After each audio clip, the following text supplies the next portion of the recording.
사랑하는 여러분, 분주하고 고단한 삶 속에서 때로는 마음과 육신의 진정한 쉼과 치유를 갈망해 본 적 없으신가요? 오늘 우리는 잠시 일상의 무거운 짐을 내려놓고 우리 존재의 가장 깊은 곳을 어루만지는 치유의 근원으로 함께 여행을 떠나고자 합니다. 본격적인 이야기에 앞서 여러분의 작은 동참을 부탁드립니다. 이 이야기가 누군가에게 희망이 될 수 있다고 생각하신다면 이 영상을 다른 이들과 함께 나누어 주십시오.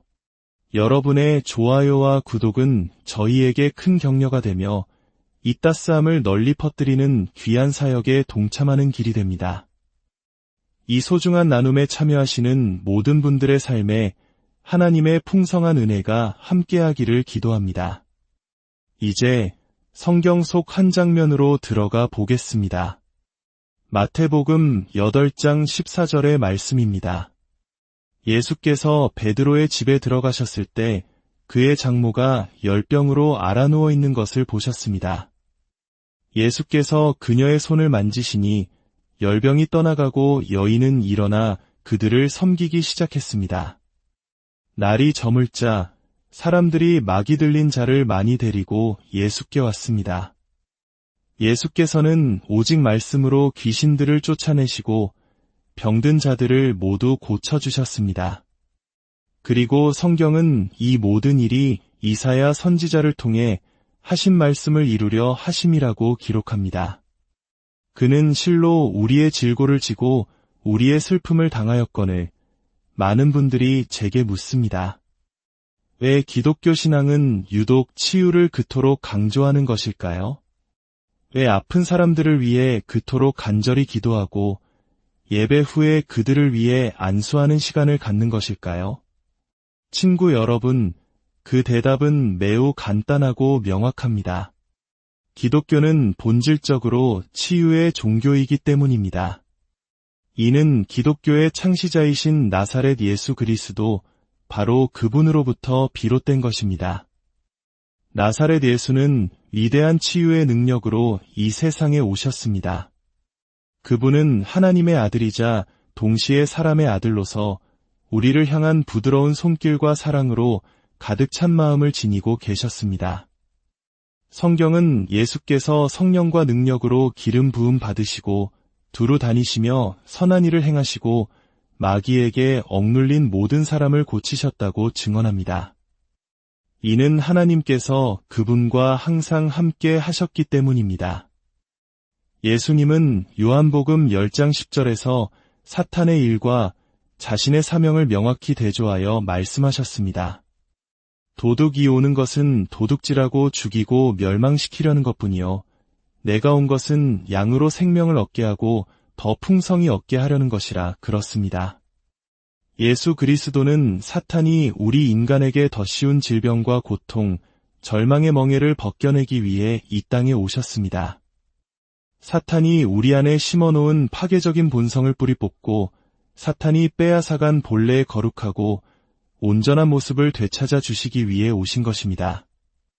예수님은 우리의 삶을 단축시키는 죽음의 권세가 아니라 생명을 구원하고 신성한 치유의 능력을 베푸시기 위해 오셨습니다.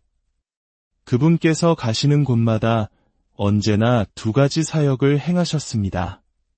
첫째는 복음을 전파하는 것이었고, 둘째는 병든 자를 고치시는 것이었습니다.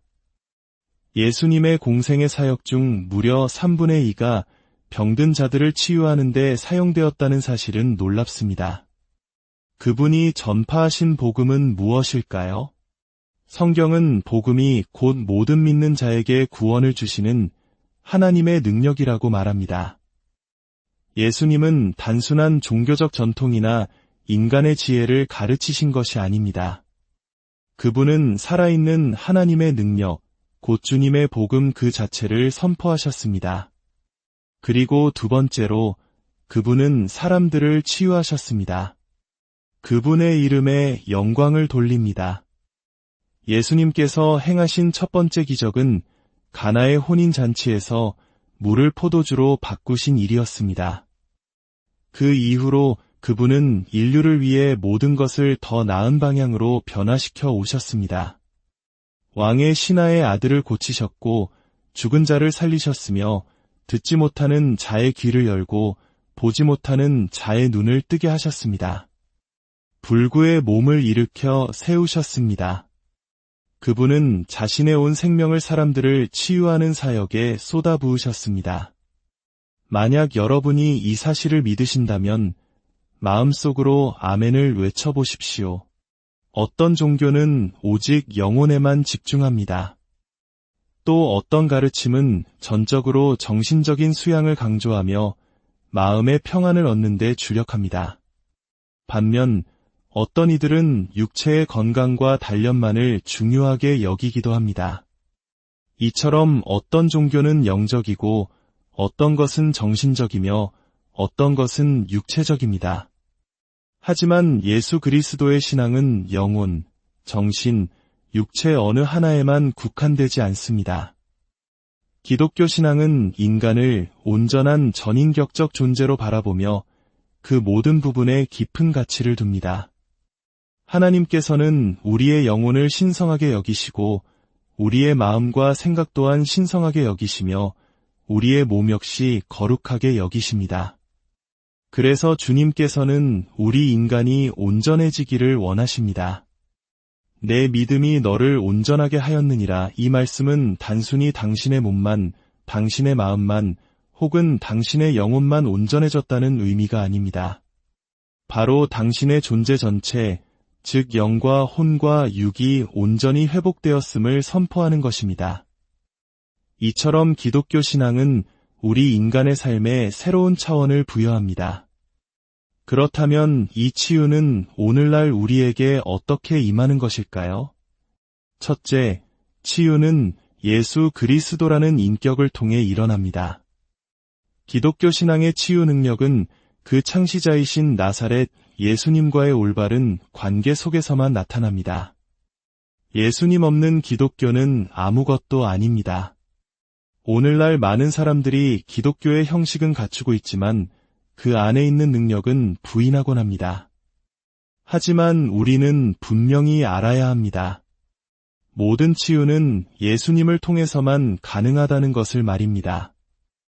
예수님께서 친히 마태복음 28장 18절에서 말씀하셨습니다. 하늘과 땅의 모든 권세를 내게 주셨으니 그렇습니다. 하늘의 모든 권세와 땅의 모든 권세가 그리스도께 주어졌습니다. 성경은 그가 친히 우리의 연약한 것을 담당하시고 병을 짊어지셨도다 라고 말씀합니다. 우리의 구원자께서는 죄를 지으신 적도 병에 걸리신 적도 두려움에 사로잡히신 적도 없으셨습니다. 인류의 4가지 적인 죄, 질병, 두려움, 마귀는 감히 그분의 권리를 침해하거나 그분의 몸과 마음, 영혼에 단 한 번도 들어갈 수 없었습니다. 예수님은 이 세상에서 가장 완벽한 분이셨습니다.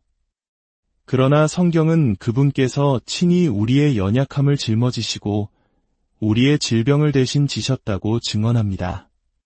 어떻게 그 일이 가능했을까요? 그분은 갈보리 십자가 위에서 자신의 몸으로 우리의 모든 질병과 죄악을 대신 짊어지셨습니다. 하늘과 땅 사이에 매달리셨을 때 그분의 손은 하늘에 닿지 않았고 그분의 발은 땅에 닿지 않았습니다.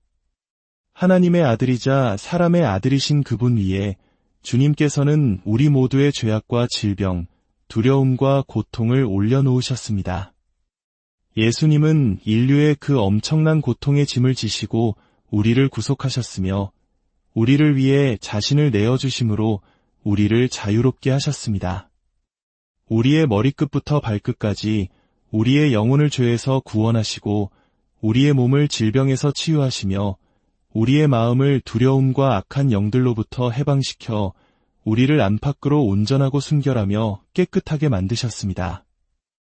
이 모든 것을 예수께서 우리를 위해 행하셨습니다. 둘째, 치유는 그리스도를 따르는 사람들을 통해 일어납니다. 2000년 전과 마찬가지로 오늘날에도 치유는 그리스도를 믿고 따르는 이들을 통해 나타납니다. 예수님은 제자들을 부르시고 그들에게 모든 종류의 질병과 약한 것을 고치는 권능을 주셨으며 더러운 귀신을 쫓아내는 권세도 주셨습니다. 제자들은 나가서 병든 자를 고쳤고 주 예수의 이름으로 마귀들도 그들에게 굴복했습니다. 더욱이 예수님은 내가 아버지께로 가므로 나를 믿는 자는 내가 하는 일을 그도 할 것이요 또한 그보다 큰 일도 하리니라고 말씀하셨습니다. 그분의 제자들이 그분이 하시던 일보다 더 큰 일을 하게 될 것이라고 약속하신 것입니다. 어떤 이들에게는 이 말이 신성모독처럼 들릴지 모르지만 오늘날 하나님의 사람들이 이 더 위대한 일들을 행하고 있다고 저는 믿습니다. 우리는 역사상 유례없는 위대한 부흥을 목격하고 있으며 수많은 사람들이 회심하고 수천 가지의 치유와 기적이 일어나고 있습니다. 하나님의 더 위대한 역사는 바로 오늘 이 시대에 이루어지고 있습니다. 여러분이 믿으신다면 다시 한번 마음으로 아멘을 외쳐보십시오. 셋째, 치유는 하나님의 말씀을 통해 이루어집니다. 성경은 그가 그의 말씀을 보내어 그들을 고치시고 위험한 지경에서 건지시는도다 라고 말합니다.